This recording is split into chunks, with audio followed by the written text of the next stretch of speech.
Assalamualaikum warahmatullahi wabarakatuh. Waalaikumsalam warahmatullahi wabarakatuh. Apa kabar Ibu? Alhamdulillah Bu Tuti baik. Maaf mengganggu waktunya Ibu. Saya kesini ingin melakukan wawancara dengan Ibu terkait tugas saya di calon guru penggerak di modul 3.1 tentang demonstrasi kontekstual gitu Ibu.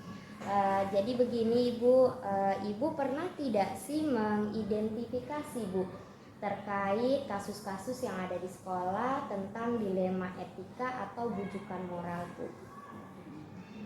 Baik, Bu Tuti, tentunya Ibu harus tahu dulu ya dilema etika dan bujukan moral itu seperti apa gitu. Baik Ibu, jadi kalau kasus dilema etika itu di mana kasus itu berbenturan antara sesuatu yang benar dengan yang benar Bu. Jadi pengambilan keputusannya dua-duanya sebenarnya benar gitu. Sedangkan kalau bujukan moral itu kasus yang benar lawan salah. Jadi sebenarnya ada dua keputusan yang benar dan salah gitu Ibu. Oke, tadi pertanyaannya pernah tidak mengidentifikasi masalah gitu ya? Iya Bu. Pernah Bu Tuti, mungkin bahkan ya sering lah ya. Gitu. Oh gitu ya Bu ya. Berarti memang sudah teridentifikasi ya Bu ya. Betul. Kemudian Bu, selama ini bagaimana Ibu menjalankan pengambilan keputusan sekolah, terutama kasus-kasus di mana ada kepentingan yang sama-sama benar gitu Bu? Baik, dalam hal ini dilihat dulu titik permasalahannya apa. Ya, setelah dilihat titik permasalahannya, baru kita merumuskan apa yang akan dilakukan untuk mengatasi masalah tersebut gitu. Sekiranya masalah tersebut diputuskan tidak berbenturan dengan sesuatu sifatnya kebijakan, ya dilaksanakan gitu ya keputusan tersebut. Tentunya saya di sini tidak sendirian, tapi dibantu oleh beberapa teman saya di Wakaf dan mencoba untuk mengkomunikasikan dan memecahkan masalah tersebut. Adanya di ranah mana gitu. Kalau misalnya di ranah kesiswaan, ya dibantu oleh kesiswaan, adanya di kurikulum, tapi kalau misalnya ranahnya langsung saya gitu, biasanya saya lakukan sendiri begitu. Ibu luar biasa ya Bu ya. Iya. Kemudian langkah-langkah apa sih Bu yang biasanya Ibu ambil selama melakukan pengambilan keputusan ini? Langkah-langkah yang diambil tentunya ada beberapa langkah ya. Tapi yang biasanya saya melakukan uji validitas dan uji legalitas terlebih dahulu.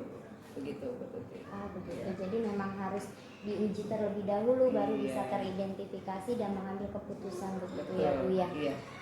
Oke, terus apa saja sih Bu yang dianggap efektif selama ini dalam Ibu mengambil keputusan Bu? Oke, yang dianggap efektif dalam mengambil keputusan adalah yang tentunya pertama itu kan harus ada masalah gitu ya. Iya. Jadi dirumuskan masalah, baru kemudian dari rumusan masalah itu saya mencoba memecahkan tadi dengan dibantu beberapa teman yang berhubungan dengan mana gitu ini ranahnya. Nah, setelah itu baru dipecahkan masalah tersebut, tentunya dalam koridor. Kalau skupnya kecil bisa langsung dipecahkan masalah misalnya oleh kesiswaan gitu ya, kalau kurikulum. Tapi kalau perlu dipecahkan masalah oleh teman-teman bersama, biasanya mengadakan rapat besar, dan setelah itu baru diambil satu kesimpulan dan diaplikasikan, dan tentu saja harus diobservasi ini efektif atau tidak. Nah, kalau tidak efektif berarti kita harus melakukan revisi lah bahasanya gitu untuk ditindaklanjuti ke depannya. Jadi dievaluasi. Baik Ibu, kemudian hal-hal apa saja sih Bu yang menurut Ibu selama ini merupakan tantangan dalam pengambilan keputusan terkait kasus-kasus dilema etika Bu? Tantangannya? Ya tantangannya kalau sesuatu yang sebetulnya ini nih benar harus diputuskan seperti ini gitu Iya. ya. Misal contoh kasus anak nilainya di bawah KKM, ada beberapa nilai yang di bawah KKM gitu. Tapi seharusnya ini kan kalau dari segini tidak dinaikkan, tapi ada pertimbangan-pertimbangan yang lain yang kita coba bisa mengangkat anak itu untuk bisa naik ke jenjang selanjutnya. Itu salah satunya itu, dan masih banyak lagi hal yang lain yang tentunya di sini yang tadi dikatakan Bu Tuti, dilema etika yang saya anggap itu benar dan harus diputuskan benar, tapi ada beberapa pertimbangan ternyata bisa dibantahkan gitu artinya gitu. Berarti lebih, walaupun kebijakannya seperti itu, tetapi ada kepedulian dan kemanusiaan gitu ya Bu ya di masih lembaga begitu. pendidikan. Tapi gitu. ada juga hal yang memang harus diputuskan tegas gitu dalam hal ini. Jadi melihat situasi dan kasusnya seperti apa. Oke, baik Ibu, luar biasa. Kayaknya jadi kepala sekolah itu pusing ya Bu ya, banyak kasus. Banyak pertimbangan. Luar biasa. Ya gitu. Kemudian Bu, apakah Ibu memiliki jadwal tertentu atau langsung menyelesaikan pada saat itu ketika ada kasus gitu Bu, terutama kasus-kasus yang berkaitan dengan dilema etika atau bujukan moral gitu? Tentunya saya punya jadwal ya, jadi saya udah atur jadwal kalau terkait ke guru dalam proses pembelajaran supervisi ya, saya akan melihat skupnya, ada jadwal, saya jadwalkan dalam setahun 2 kali. Kalau sifatnya evaluasi, ada yang terjadwal sebulan sekali gitu, dan ada juga yang tidak terjadwal, artinya harus diputuskan pada saat itu gitu. Jadi dua ya, jadi yang terjadwal sama yang tidak.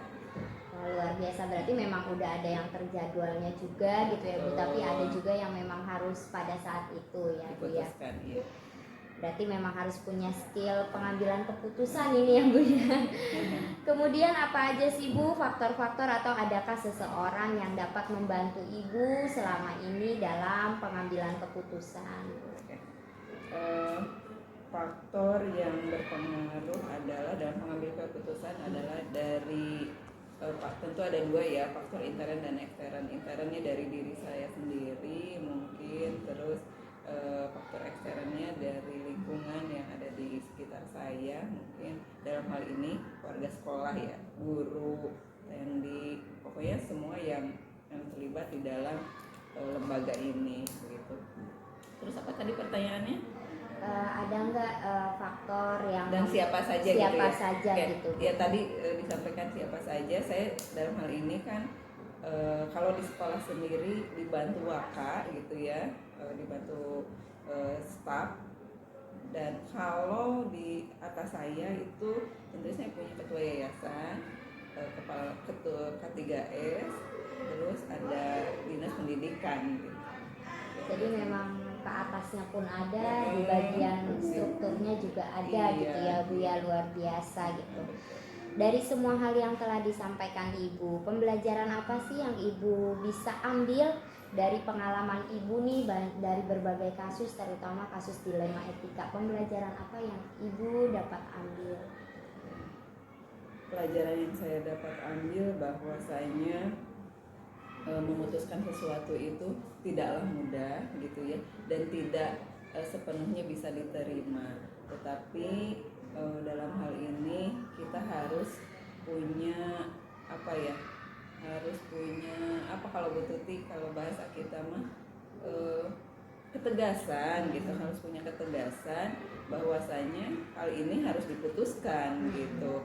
Terkait suka atau tidak suka itu kan masalah individu, yang penting sifatnya harus objektif begitu, kira-kira seperti itu ya Bu Tuti, karena ini menyangkut kelembagaan gitu, bahasanya seperti itu. Nah, tentunya ada diskusi, dan kalau memang saya harus putuskan, tentunya harus saya putuskan gitu.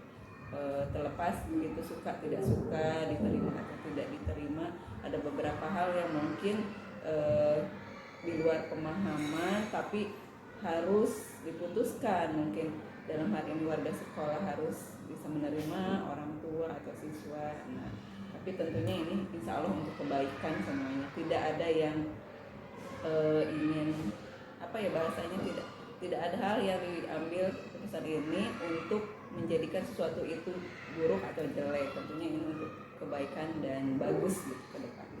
Begitu mungkin ya, Dr. T. Ini luar biasa, berarti memang setiap keputusan itu diambil yang paling bermanfaat gitu ya Bu ya, dibandingkan yang mudorot. Luar biasa Intinya Ibu. itu ya. Banyak belajar saya dari Ibu terkait jiwa kepemimpinannya. Ini juga belajar. jujur saya juga memang melihat Ibu itu sangat tegas gitu, kemudian juga untuk administrasi juga sangat baik sekali gitu, dan itu menjadi motor dari sekolah ini gitu ya Bu ya. Mungkin itu saja Bu yang ingin saya tanyakan. Terus semangat, terus berjuang. Iya, Semoga sama-sama. sekolah ini pun menjadi sekolah yang lebih baik ya Bu ya, Iya. dan terus mensiarkan hal-hal yang baik Baik. gitu. Terima kasih Ibu waktunya, maaf Iya. mengganggu. Saya pamit. Wassalamualaikum warahmatullahi wabarakatuh. Waalaikumsalam warahmatullahi wabarakatuh. Terima kasih Bu Tuti. Sama-sama, Ya, Bu. sukses selalu ya. Iya.